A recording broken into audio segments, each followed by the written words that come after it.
alas sikit. Alas. Rendah.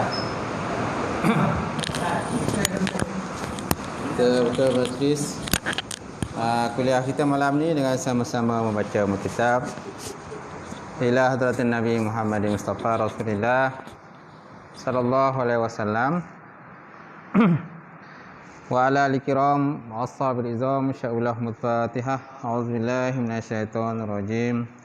Bismillahirrahmanirrahim.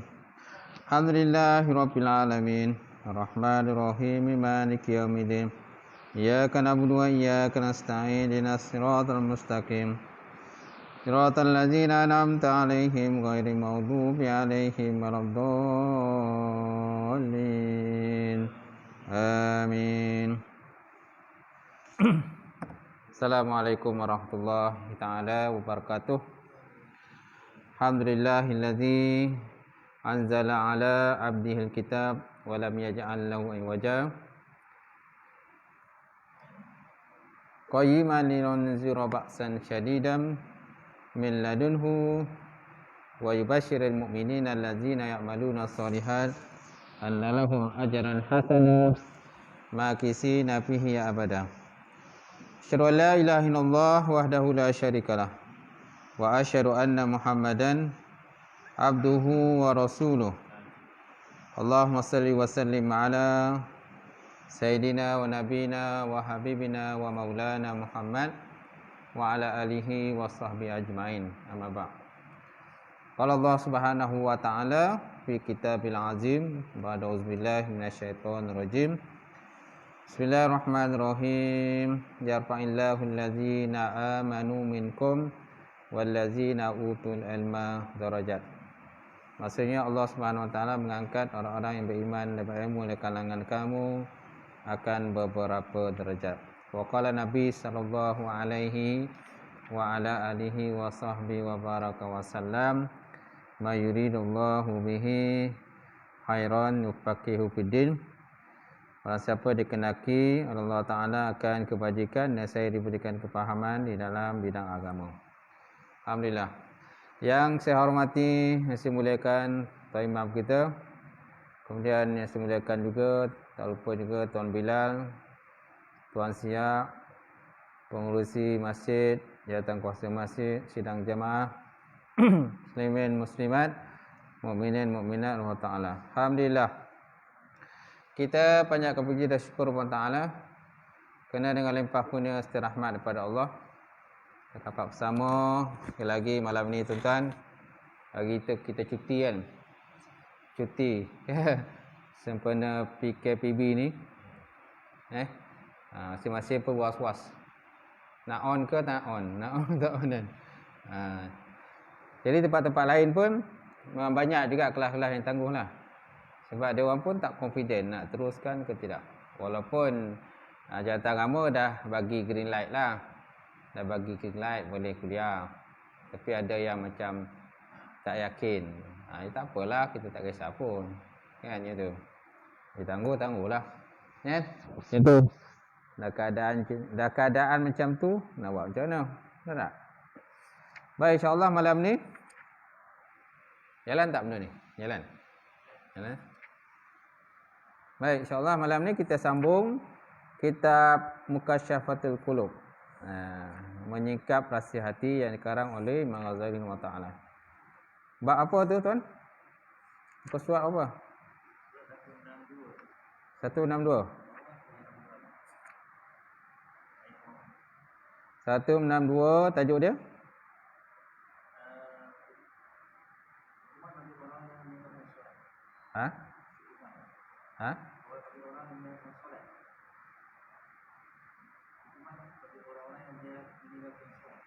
Meninggalkan solat. Okey.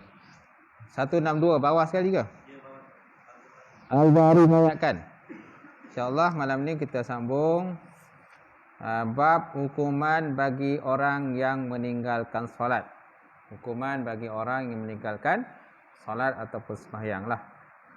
Kita berada di muka surat 162. Baik, Imam Bukhari meriwayatkan hadis daripada Samrah ibnu Jundab. Samrah ibnu Jundab. Bahawa pada suatu hari Rasulullah sallallahu alaihi wa ala alihi wasallam telah bersabda, tadi malam datang dua makhluk kepadaku. Tadi malam kata Nabi, dua makhluk telah datang kepadaku. Makhluk apa? Jadi kemungkinan malaikat lah. Kemungkinan malaikat. Jadi mereka membawaku, kata Nabi. Jadi malaikat tu membawa Nabi lah. Kemana dibawa? Mereka berkata padaku, marilah pergi. Marilah pergi. Jomlah ikut aku. Jom ikut kami. Lalu aku pun pergilah bersama mereka. Kata Rasulullah sallallahu alaihi wasallam. Kami menemui seorang lelaki yang sedang berbaring. Kami menemui seorang lelaki yang sedang berbaring. Ni mimpi ni tuan-tuan sebenarnya. Ini kisah mimpi Nabi. Kisah mimpi baginda Rasulullah SAW satu malam lah. Jadi waktu pagi tu, subuh tu Nabi bercerita dengan para sahabat berkenaan mimpi baginda Rasulullah. Jadi Nabi kata, malam tadi dia kata, aku bermimpi aku dibawa oleh dua malaikat. Ada menyatakan malaikat itu malaikat Jibril dan juga malaikat Mikail. Jadi dalam mimpi itu kan, jadi mimpi Nabi ni pun fahamilah, mukjizat kan. Mimpi yang sadiq, mimpi yang benar. Kalau mimpi kita kan banyak yang tak benar. Lalu aku pergi bersama mereka, kata Rasulullah.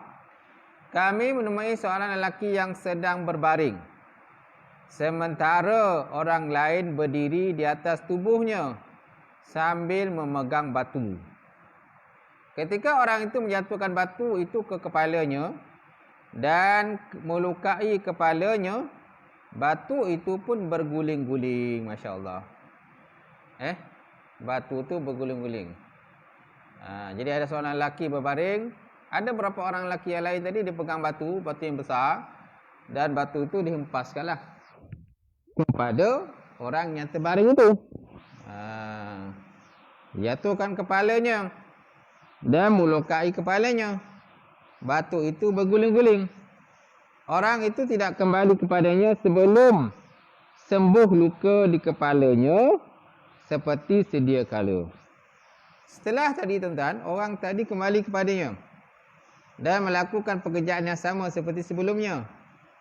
Aku bertanya kepada kedua makhluk itu, Maksudnya Allah, apakah ini? Maksudnya apakah maksud daripada kejadian ini?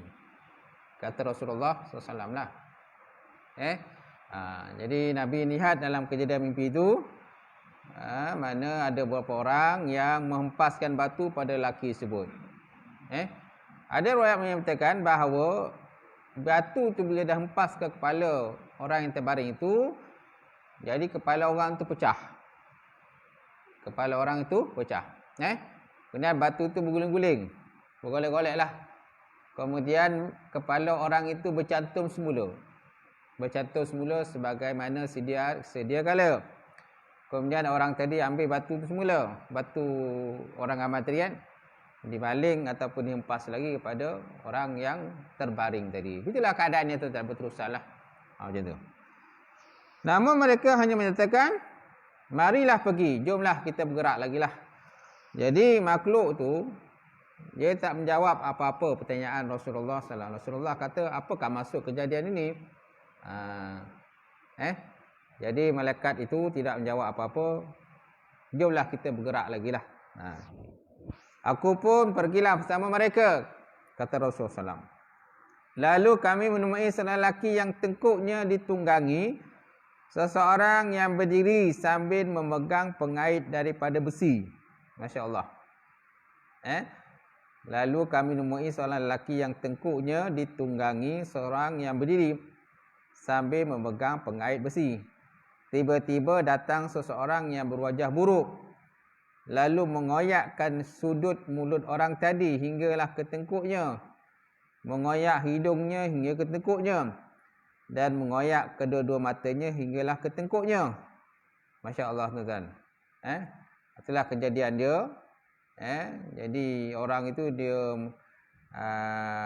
berwajah buruk, kan? Jadi dia mengoyak mulut orang yang tadi, orang yang berdiri tadi, okay?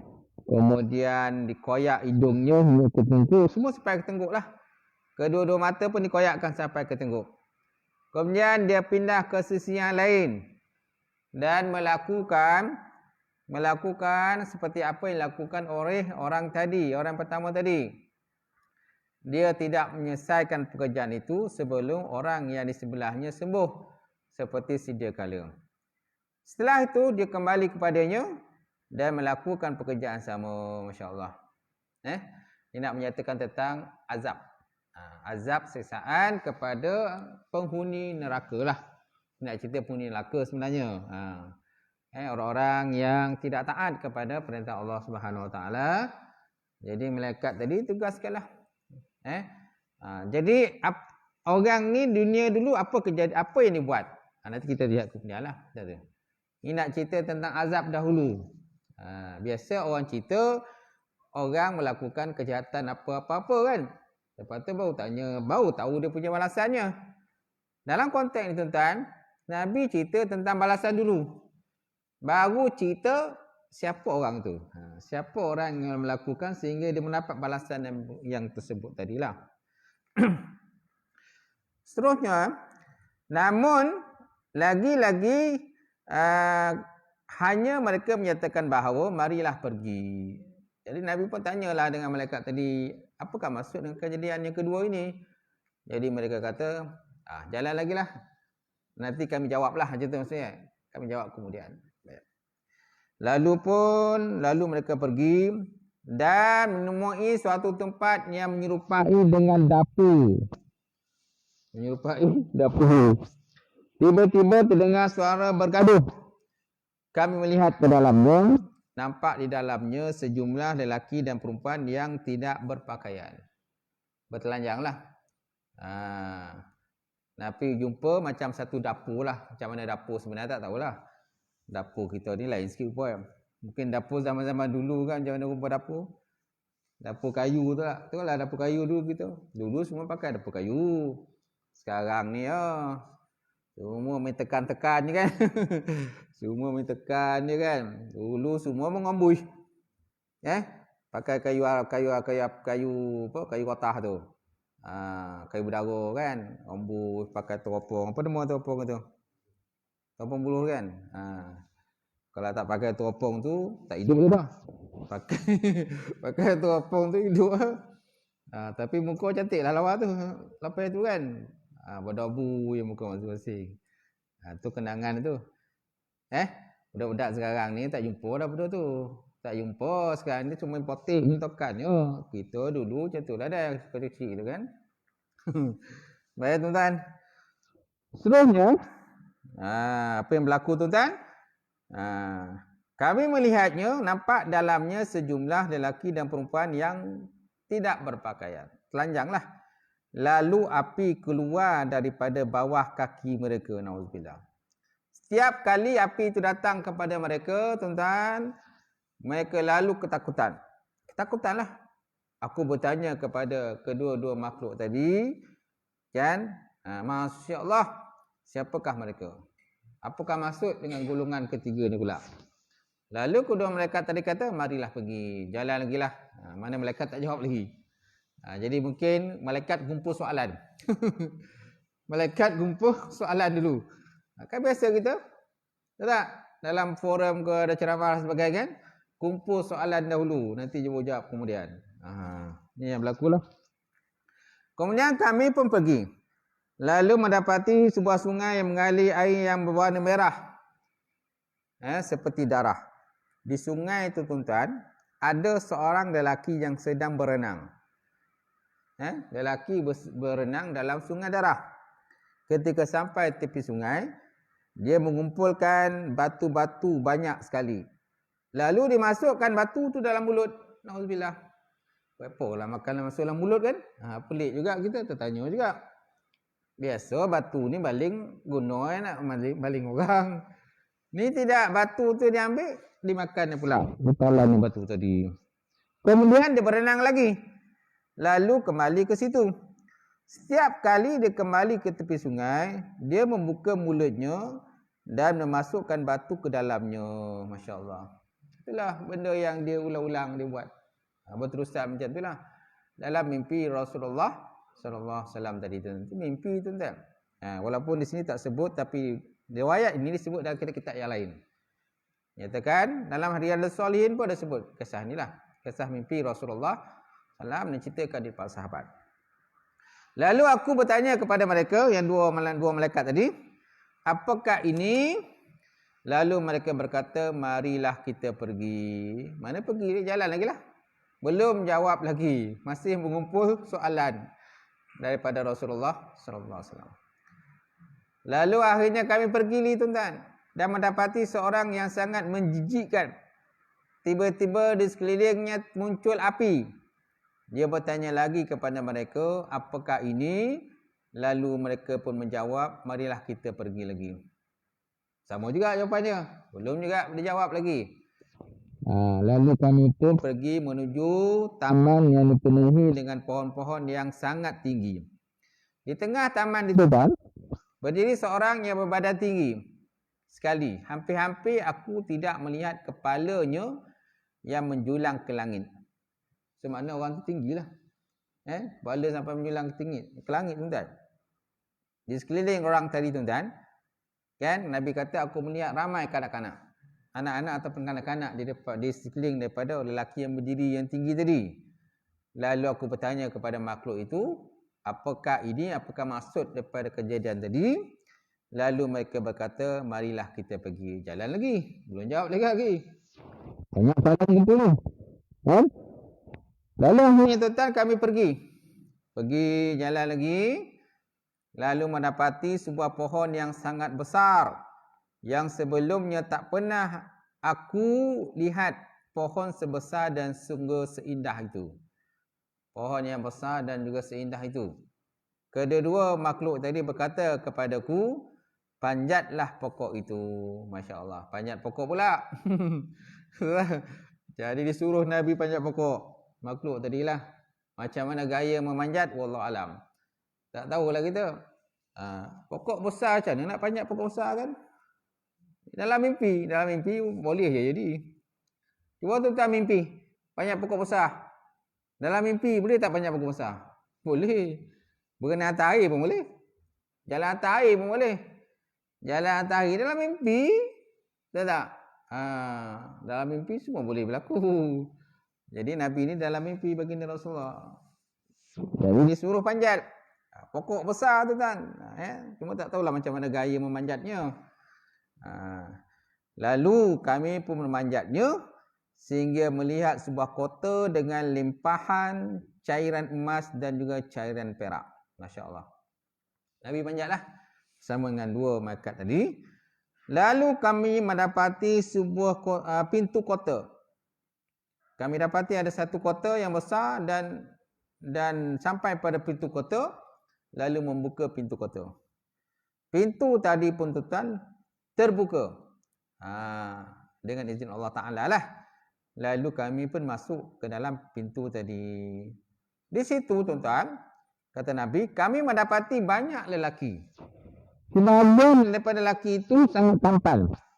Sebahagian lagi pula buruk rupanya, Masya Allah.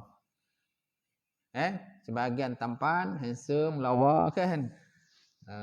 Sebahagian lagi buruk rupa kan. Tak handsome, tak lawa, tak macho, betul tak? Kedua-dua tadi, makhluk tadi berkata kepada sekelompok orang yang buruk tadi, pergilah dan masuklah ke dalam sungai. Pergilah dan masuk dalam sungai.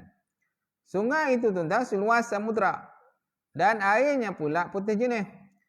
Mereka pergi dan masuk dalam sungai tadi. Siapa yang masuk ni? Kumpulan yang buruk tadi lah. Kumpulan yang buruk rupa tadi. Jadi mereka masuk dalam sungai. Kemudian mereka kembali pada kami. Dan hilanglah keburukan daripada mereka. Tiba-tiba hilanglah keburukannya. Muka dah lawa dah. Cantik kan. Macam dengan kumpulan yang tadilah. Jadi ada dua kumpulan tadi. Satu kumpulan yang muka cantik, lawa. Satu lagi kumpulan buruk. Jadi kumpulan buruk ni disuruh masuk dalam satu sungai. Keluar pada sungai tu, lawa lah muka dia cantik. Cantik lah. Macam tu. Mereka pun menjadi sebaik-baik rupa. Kedua makhluk tadi pun berkata, inilah dia syurga Al-Adnan. Dan inilah tempat tinggalmu, insyaAllah. Inilah syurga Adnan. Kedua makhluk tadi berkata, inilah syurga Adnan dan inilah tempat tinggal kamulah. Jadi makhluk tadi berkata kepada siapa? Nabi ke? Ataupun dia berkata kepada makhluk tadi? Kemungkinan besar pada makhluk tadi lah. Kerana Nabi dia tak akan duduk di syurga Adnan. Nabi duduk syurga Firdaus. Kan? Macam tu. Lalu aku pun mengangkat pandanganku atas. Tiba-tiba aku melihat sebuah istana seperti awan putih. Kedua-dua makhluk ini berkata padaku, inilah tempat tinggalmu. Nampak? Barulah tempat tinggal Nabi. Tadi tempat tinggal makhluk tadi lah. Makhluk-makhluk yang masuk dalam sungai tadi. Lalu aku katakan kepada mereka, semoga Allah Ta'ala memberkati kamu, biarkanlah aku masukinya. Namun mereka berkata, kini belum saatnya engkau memasukinya. Kata malaikat tadi, belum lagi. Belum boleh dibenarkan masuk. Ya, biasalah dah nampak tempat baik kan. Kalau kita lalu dah tempat yang baik, yang lawa, kita pun bukan aja bola-lah nak masuk kan. Walaupun tempat itu berbayar kan. Bila nampak tempat menarik, sudah tentu kita nak masuk. Kalau kita naik bas lah, naik kereta, kita jalan mana-mana, tiba-tiba kita nampak satu tempat yang menarik, ada air terjun dan sebagainya, kita pun cakap dengan driver lah, stop kan. Berhenti dah dulu, bergambar lah, apalah macam-macam bagai kan. Dah hati tu, naiklah balik, semula perjalanan kita. Macam itulah. Jadi betul juga dengan baginda Rasulullah sallallahu alaihi wasallam. Nampak? Nabi tak sabar-sabar nak masuk tadi. Lalu mereka berkata, kini belum saatnya engkau masuk. Aku katakan kepada mereka, pada malam ini aku melihat ketakjuban. Apakah arti semua yang aku lihat tadi? Semaknanya Nabi pun tanya baliklah dengan malaikat tadi. Banyak tadi aku jumpa, kata Rasulullah. Kumpulan ada laki-laki yang punya kepalanya dihentak dengan batu kan. Kemudian ada laki-laki yang dirodok dia punya hidung dia, mulutnya, mata sekali kan. Dirodok sampai ke telinga, ditarik sampai ke telinga. Kemudian ada laki-laki perempuan yang bertelanjang tadi kan. Yang ada api dan sebagainya. So apakah maksudnya tuan-tuan? Lalu mereka pun menjawab, aku kabarkan kepadamu, ya Muhammad, lelaki pertama yang kau temui tadi sedang melukai kepalanya dengan batu ialah orang yang mengambil Quran lalu menolaknya dan melalaikan solat fardu. Masya-Allah. Nampak? Ini lelaki yang pertama tadi. Lelaki yang mengambil Quran. Masuk ambil Quran ni bacalah. Bukan ambil aja. Kalau ambil ramai yang ambil kan. Kalau ambil Quran kan ramai yang ambil Quran. Masalah baca tak baca tu ya. Ni maknanya ambil Quran, baca Quran. Baca Quran, faham Quran, tetapi menolak Quran dan melalaikan sembahyang fardu. Melalaikan, melekakan, melewatkan dan sebagainya. Kemudian lelaki yang kau temui tadi, yang kedua pula, yang sedang mengoyak sudut mulutnya hingga ke tengkuk, bibirnya sehingga ke tengkuk tuan-tuan, kedua mata sampai ke tengkuk, adalah orang yang berangkat dari rumahnya lalu membuat pembohongan di sana sini. Ni kaki penipu lah ni. Kaki penipu, kaki pemohon, kaki pembohong. Banyak kalau orang macam tu kan. Dia punya cakap tu, ya Allah kan. Tergoda kita dia punya cakap tu. Tapi bila sebalik pada tu, mongak. Balik pada tu tipu. Kita ni mongak Kita ada akal kan. Kita punyalah percaya 100% apa dia mencakap. Rupanya lain. InsyaAllah. Jalan Jalan Saya tak nampak ni. InsyaAllah. Kemudian lelaki yang bertelanjang, lelaki perempuan bertelanjang di satu tempat yang menyerupai dapur itu, ialah para penzina. Penzina, lelaki perempuan yang berada macam dalam satu dapur lah. Ada pula menyatakan bahawa dalam dapur tu ada api. Jadi lelaki perempuan tu duduk dalam tu. Kan bahagian atas tertutup, bahagian bawah pun tertutup. Atas, bawah semua tertutup. Jadi dilingkari oleh api. Itulah golongan penzina. Orang suka berzina kan, buat benda yang mungkar, dan sebagainya. Kemudian lelaki yang temui yang Seterusnya, yang sedang berenang di sungai dan memasukkan batu dalam mulut, itulah orang yang memakan riba. Masya Allah. Orang yang memakan riba. Wa halallahu bai'a wa harrama riba. Allah Ta'ala menghalalkan jual beli dan Allah Ta'ala mengharamkan riba. Itu sebabnya kita kena jauhkan daripada makan riba. Ada pula ayat Quran menyatakan bahawa orang yang makan riba besok, akhirat besok, dia akan bangkit dalam keadaan seperti kan orang gila. Dia bakal seperti orang gila. Sebut dalam Quran tu. Baik, kemudian lelaki yang nampak hodoh dan dikelilingi api itu ialah pemimpin yang zalim. Masya Allah. Lelaki yang nampak hodoh tu, dan ada pula api pula di sekelilingnya, itulah pemimpin-pemimpin yang zalim. Menzalimi rakyat dia. Mengampas satu rakyat. Melakukan ataupun bertindak, menghukum dengan tidak yang sebenarnya. Kemudian lelaki yang berbadan tinggi, yang ada di tengah taman itu ialah Nabi Ibrahim alaihissalam. Itu Nabi Ibrahim alaihissalam. Lelaki yang duduk dalam taman tu, kemudian ada pula kanak-kanak kan di sekitarnya itu. Itulah Nabi Ibrahim alaihissalam. Sementara anak-anak tadi yang tinggal, yang keliling dia tadi tuan-tuan, ialah setiap anak meninggal dunia keadaan fitrah, belum balik lagi. Dengan keadaan dia belum balik, masih kecil lagi meninggal dunia tuan-tuan. Jadi anak-anak tadilah yang duduk di sekitar Nabi Ibrahim alaihissalatu wassalam. Jadi seorang sahabat bertanya dengan Rasulullah SAW, "Ya Rasulullah, adakah termasuk orang-orang musyrik dalam kumpulan itu yang duduk sama dengan Ibrahim itu? Masuk tak?" Lalu baginda menjawab, "Ya, termasuk juga anak-anak musyrik, anak orang-orang yang tidak Islam, tetapi dia belum balik lagi, belum merakah dan sebagainya, dan mati waktu dia kecil." Jadi mereka pun termasuklah yang duduk di samping Nabi Ibrahim alaihissalam. Kemudian tuan-tuan, baginda pun melanjutkan cerita baginda Rasulullah. Kaum yang sebahagiannya berwajah tampan tadi tuan-tuan, sebahagian lain wajah hodoh, adalah mereka yang mencampurkan amal soleh dan amalan keburukan mereka. Bercampur aduk lah. Amal soleh pun ada, amal buruk pun ada, sembahyang pun ada, mencuri pun ada. Sembahyang buat jugalah, curi juga, nipu jugalah. Jadi bercampur aduk tuan-tuan, dia punya amalan dia. Jadi Allah Ta'ala mengampunkan dosa mereka. Dengan tu ya dimasuk dalam sungai tadi. Dimasuk dalam sungai tadi, dibersihkanlah. Itulah ibaratnya. Sedangkan dalam hadis diriwayatkan daripada Abu Dzar disebutkan bahawa kemudian Nabi Muhammad sallallahu alaihi wa ala alihi wasallam menemui satu kaum yang terus-menerus memecahkan kepala dengan batu dan tidak membuat mereka lemah. Aku bertanya pada Jibril, "Ya Jibril, siapakah mereka itu?" Lalu Jibril menjawab, mereka ialah orang-orang yang malas mendirikan solat.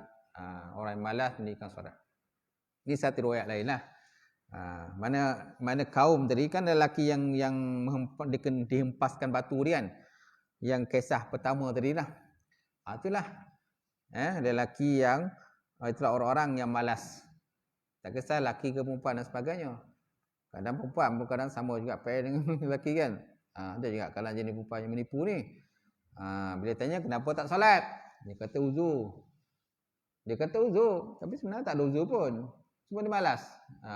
Nak mendirikan solat.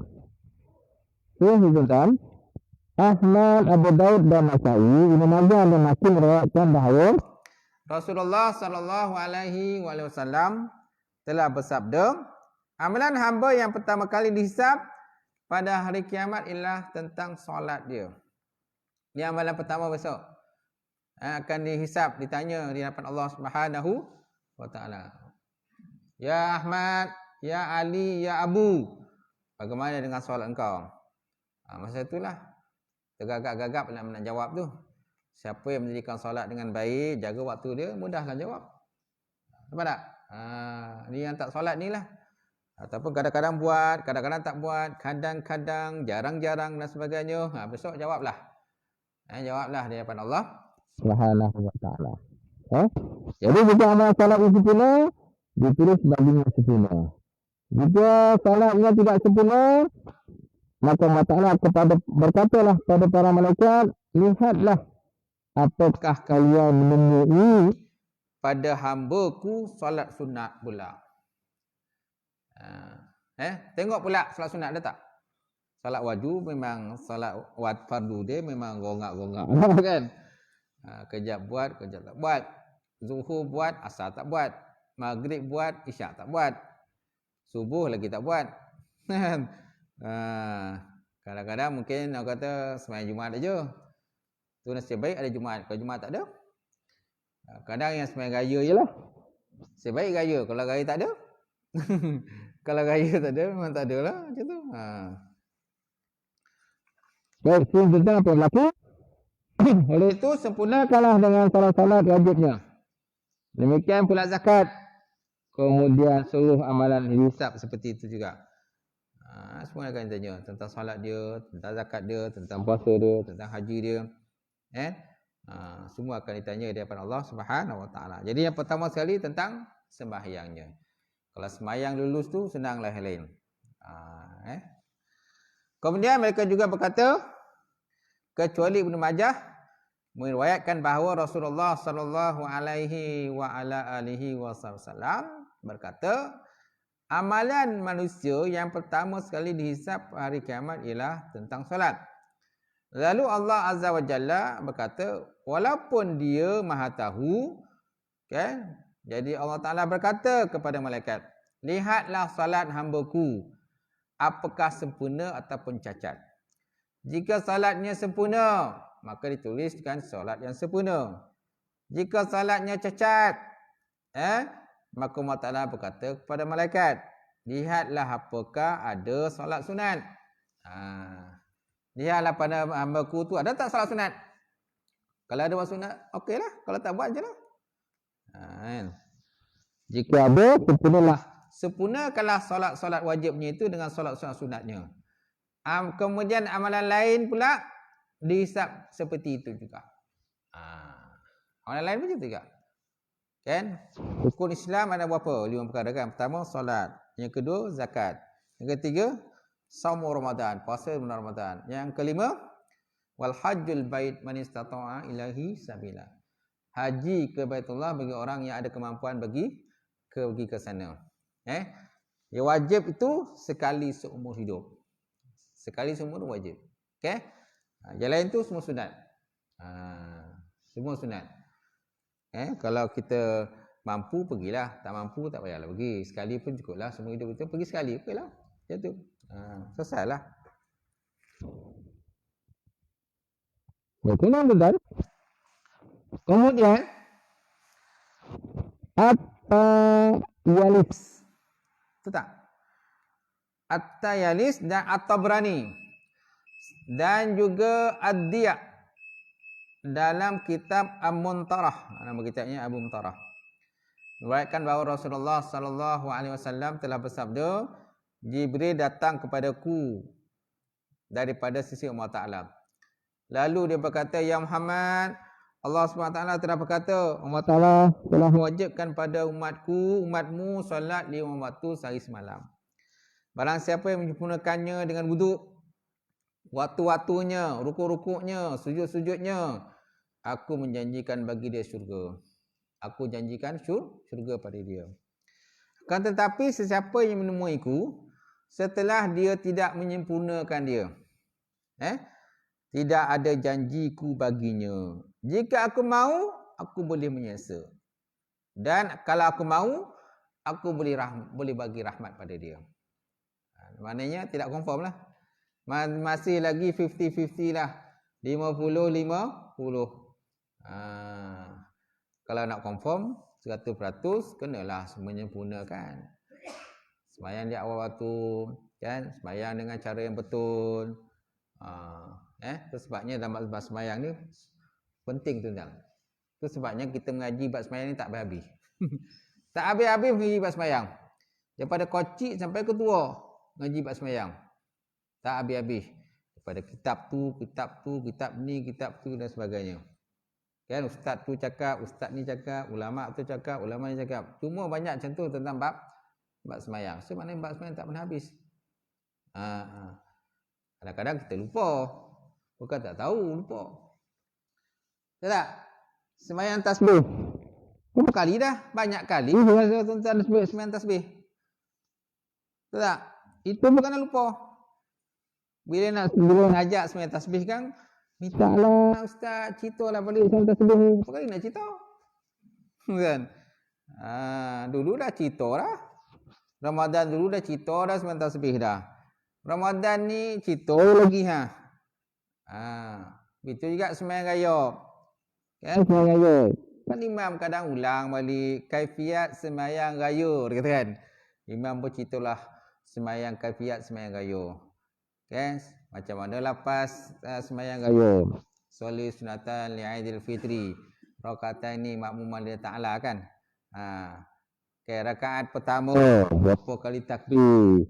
Rakaat kedua berapa kali takbir. Dulu dah cerita belum? Dah cerita dah.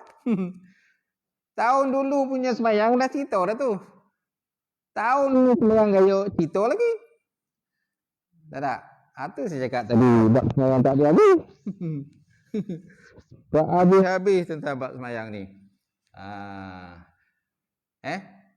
Lagipun memang Islam ni tekankan kita ulang-ulang. Ustaz, kan benda ni kan boleh kita ulang-ulang. Kan pepatah kata man takarrarat. Siapa ulang-ulang dia dapat. Kalau tak ulang-ulang tak dapat. Apalagi kalau kita ni jenis orang tua kan, ingatan pun dah kurang. Ingatan dah kurang, sembahyang raya pun setahun sekali je. Ya kan? Macam tu. Itu pun lah. Tapi di sembahyang raya tu ada kan? Covid itu kan? Ada sembahyang raya. Ada tak ramai kan? Sendiri kan? Ada? Sembahyang raya ada kan? Akan datang tak tahu macam ni lah. Kalau Covid ni berterusan ni tak tahulah sembahyang raya macam tu. Sembahyang raya kat rumah je lah macam tu. Tak tahu nak cakap. Sudah tuan-tuan. Al-Dailami berkata, salat itu menghitamkan wajah syaitan. Sedekah meremukkan punggungnya. Serta saling cinta kepada Allah dan mencintai ilmu menghancurkan belakangnya syaitan. Apabila kamu melakukan hal itu, syaitan menjauh daripada kamu. Seperti terbit matahari daripada tempat dia terbenam. Masya Allah. Syaitan akan menjauhkan diri daripada kamu. Salat itu menghitamkan wajah syaitan. Sedekah meremukkan punggung dia. Ini kata Dailami lah. Cinta pada Allah dan cinta ilmu menghancurkan belakang syaitan. Apabila kamu melakukan hal itu, syaitan menjauhkan pada kamu sama seperti ibaratnya lah. Macam matahari, terbit matahari dan terbenam matahari. Timur ke barat lah jauh dia. Itu ibarat dia. Benar ada hadis mengatakan bahawa Rasulullah SAW bersabda, jika hamba menegakkan salat pada waktunya, salat itu naik ke langit dan memiliki cahaya sehinggalah sampai kepada arasy. Kalau kita mengerjakan solat kan pada waktunya, okay? Cuma waktu ni ada pecah-pecahan lah. Waktu ni setiap solat ni ada waktu dia. Dia ada waktu fadilah, ada waktu ikhtiar, ada waktu sunat, ada waktu harus, ada waktu makruh dan ada waktu tahrim, waktu haram. Waktu haram tu keluar waktu lah. Cuma di kalangan waktu tu, kan, awal waktu tu namanya waktu fadilah. Lewat sikit, kan, tu namanya waktu jawaz, waktu harus. Lewat sikit lagi, dah makruh pula. Dah ujung-ujung waktu, dah waktu haram pula. Sebab ulama ada mempecahkan waktu solat tu tuan, setiap waktu tu ada pecah-pecahan dia. Sampai ada 5 waktu, kadang ada 6, ada 7 waktu dipecahkan dalam satu waktu itulah. Waktu contohnya kalau ditakbir tu Allahu Akbar, keluar waktu dah. Allahu Akbar, tiba-tiba keluar waktu. Bawa kat takbir. Itu namanya waktu makruh. Waktu makruh. Ada menyatakan waktu harus berserta makruh. Waktu harus ma'al makruh begitu. Kalau dah baru nak takbir je dah keluar waktu. Ni waktu tahrim lah, waktu haram lah. Gitu. Kalau waktu awal waktu fadilat. Mana besarlah pahala dia maksud dia. Terpulang pada kita lah, kita nak pilih waktu mana. Yang paling baik waktu fadilah lah, waktu di awal waktu tu. Gitu. Baik. Kemudian berdalam lagi. Jadi jika hamba tadi menegakkan solat, pada waktunya naik solat tu naik ke langit dan memiliki cahaya seperti sehingga sampai kepada arasy. Ia memohon keampunan untuk pelakunya hingga hari kiamat. Lalu dia berkatalah kepadanya, semoga Allah Ta'ala melihara anda sebagaimana anda telah melihara aku, kata solat. Jadi solat ni salah macam berdoa pada Allah lah. Semoga Allah Ta'ala melihara orang yang melakukan solat tadi sebagaimana hamba tadi telah memelihara akan diriku, kata solat. Akan tetapi jika hamba mengerjakannya solat di luar waktunya, solat itu pun naik ke langit dalam bentuk kegelapan. Dia gelap pula.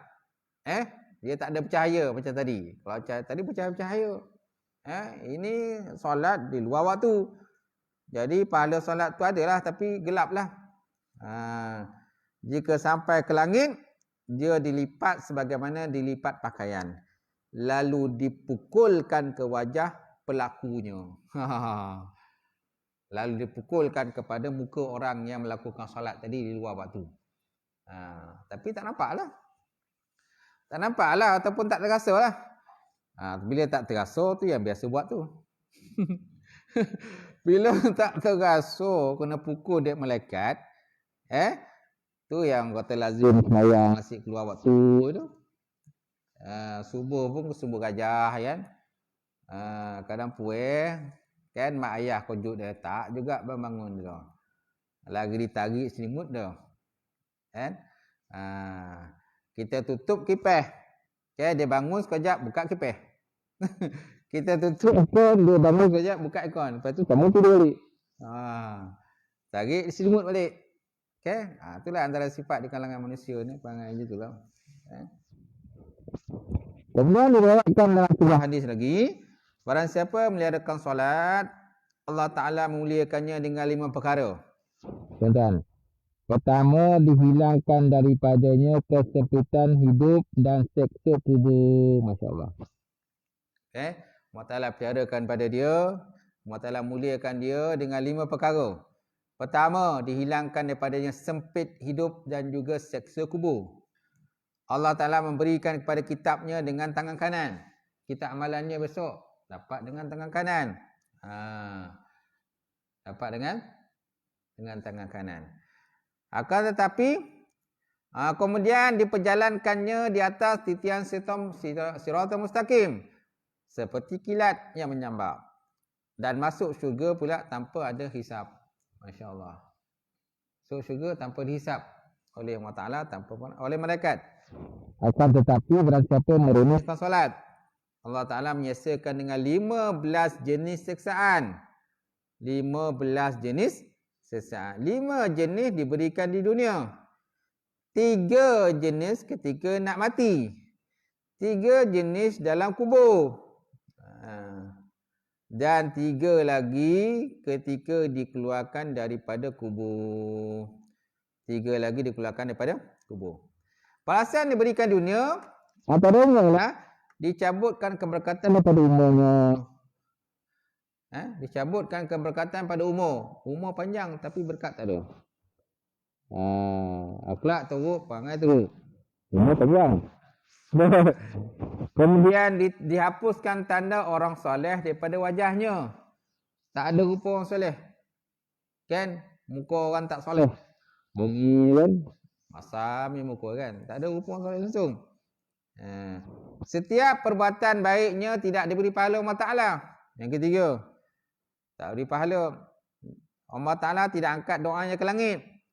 Dan tidak memperolehi bahagian daripada doa orang yang soleh. Terdapat bahagian daripada orang yang soleh. Ini jenis sesat lah. 5 jenis. 5 jenis ketika di dunia. Okay. Kemudian ketika mati pula maksudnya. Kemudian ketika mati dan diberikan ketika mati, iaitulah kematian dalam kehinaan pertama. Kemudian kematian dalam kelaparan kedua. Dan kematian dalam kehausan. Kematian dalam kehausan. Kalau seluruh air laut tadi tuan-tuan diminum, tidak akan hilang dia punya dahaga tadi. Tak hilang dahaga dia. Okey, ini waktu kematian. So ada 3 lah. 3 waktu kematian. 5 tadi ketika dunia. Ingat kan? Ingat 5. 5 tadi di dunia. Pertama 5 tu apa tu? Dicabut berkat pada umur. Tu dunia tadi lah ada 5. Dicabut berkat pada umur. Kemudian dihapuskan tanda orang soleh pada wajahnya kedua. Kemudian setiap perbuatan baiknya tak diberi pahala Allah Ta'ala ketiga.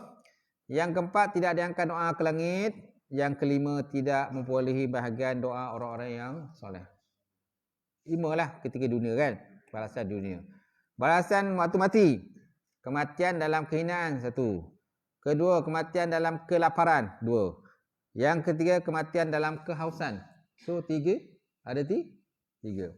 Ini waktu mati. Kalau di air laut itu dibagi minum pun tak akan puas lah. Lagi dahaga. Okey, kemudian yang kubur pula macam mana? Yang diberikan dalam kubur pula adalah disempitkan kuburnya sehingga patah tulang-tulang rusuk dia. Dia dalam kubur pula. Ini orang tak solat dah ni. Disempitkan kubur dia sehingga patah tulang rusuk. Dia nyalakan api dalam kubur sehingga dia berguling-guling di atas bara api. Itu siang malam. Serta dikerumuni ular bernama As-Suja'ul Aqra'. Namanya ular tu ular Suja'ul Aqra'. Matanya daripada api, kuku daripada besi. Panjangnya sepanjang jarak perjalanan 1 hari. Dia berkata kepada mayat, akulah As-Suja'ul Aqra'. Tu 3 balasan dalam kubur lah. 3 balasan dalam kubur. Ular Suja'ul Aqra'. Ular ni dia pelik sikit. Sebab apa? Kuku kan daripada besi. Dia ada kuku. Biasa ular tak ada kuku kan. Ni ular pelik sikit lah. Ni memang sebut. Dan kita-kita lain pun ada sebut. Kisah ni. Ada sebut. Kemudian juga. Caranya seperti satu yang berlegak. Menggelegak. Petir lah seperti kuat. Dia ada suara pula. Dia berkata, Tuhanku menyuruhku untuk memukulmu. Kerana mensesuaikan salat subuh. Sehingga naik matahari. Aku memukulmu kerana mensesiakan solat zuhur hingga tiba waktu asar. Aku memukulmu kerana mensesiakan solat asar sehingga waktu maghrib. Aku memukulmu kerana mensesiakan solat maghrib sehingga waktu isyak. Dan aku memukulmu kerana mensesiakan solat isyak sehingga terbit fajar. Tu satu waktu tu dah. Lama dah. Kalau banyak waktu, tak tahu nak cakap lah. Macam mana dia punya barit dia kan. Sesaan pedihnya. Baik, kemudian setiap kali dia memukul. Dia ular ni jenis pukul punya. Kan biasa ular dia patuk gigit dan sebagainya. Dia ular ni dia jenis memukul. Setiap kali dia memukul dengan satu pukulan, ia terbenam di dalam bumi sedalam 70 hasta. 70 hasta. Hasta panjang-panjang. Panjang ni kan? Hasta. Ni depa. Depanya ni. Satu depa. Macam ni? Kalau macam ni Dua rupa. Kiri kanan dua rupa lah. Kan ini satu rupa lah. Ini satu hasta. Ini satu jengkal. Tahu tak? Satu jengkal lah macam tu. Sekarang ni 70 hasta. Ia terus menerus diseksa akan hamba tadi sehingga hari kiamat. Sementara seksaan yang diberikan ketika dikeluar pada kubur adalah di tempat perhentian hari kiamat dengan kerasnya penghisapan dan juga kemurkaan daripada Allah Ta'ala. Dan akhirnya masuk ke dalam neraka. Itulah kisah dia tuan-tuan. Auzubillah min zalim. Sekadar saya rasa tu sekadar itulah. Sampai situlah kita punya kuliah dan perbincangan kita malam ni. Itulah tentang kata mimpi Nabi tadi kan, dan juga beberapa lagi hadiah-hadiah lain berkenaan dengan balasan kepada orang yang sering melakukan solat, meninggalkan solat dan sebagainya. Mudah-mudahan kita dapat mengambil iktibar dan tak apa juga perbincangan kita malam ni, insya-Allah. Saya buka soalan kalau ada. Soalan ada tak?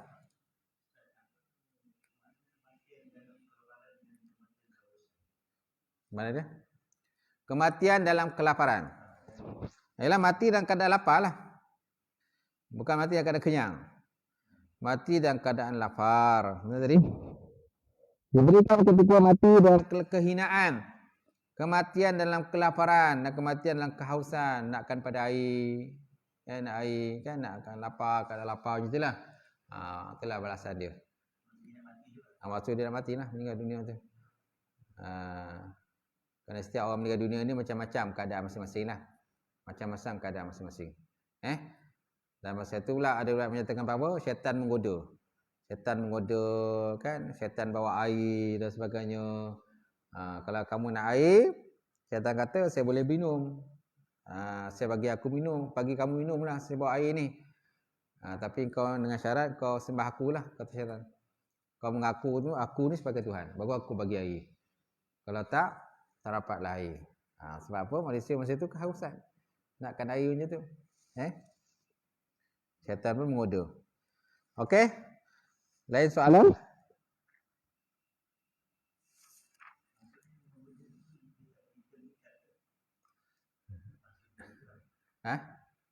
Yalah, dia tak beri kita mengucap satu.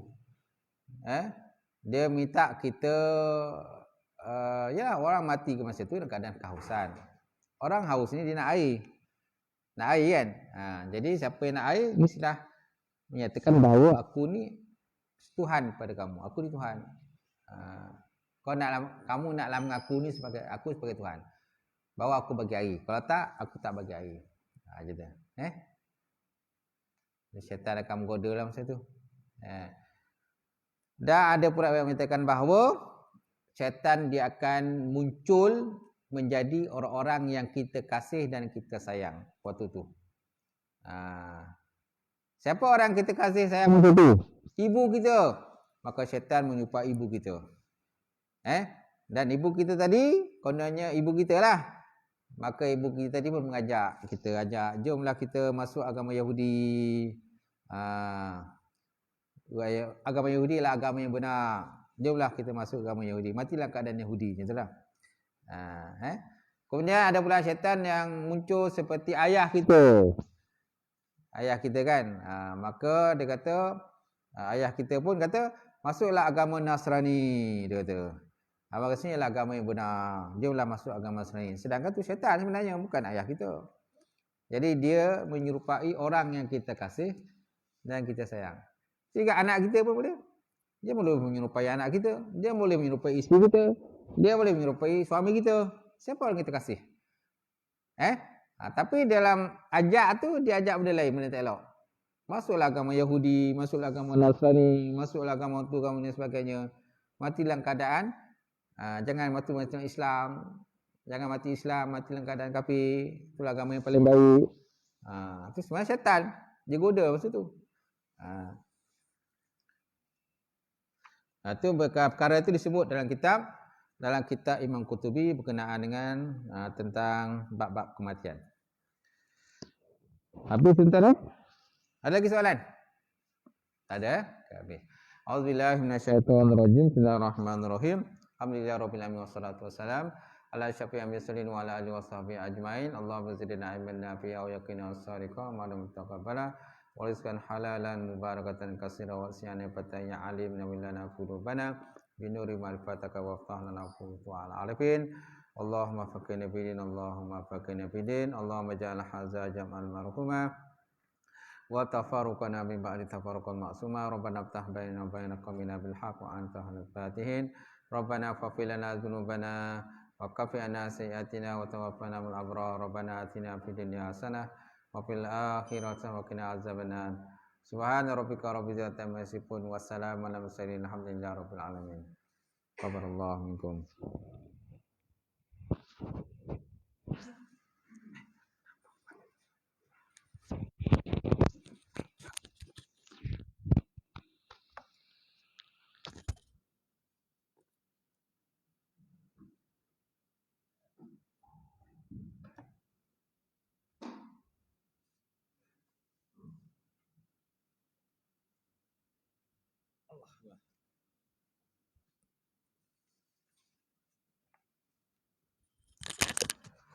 Jalan lagi ya?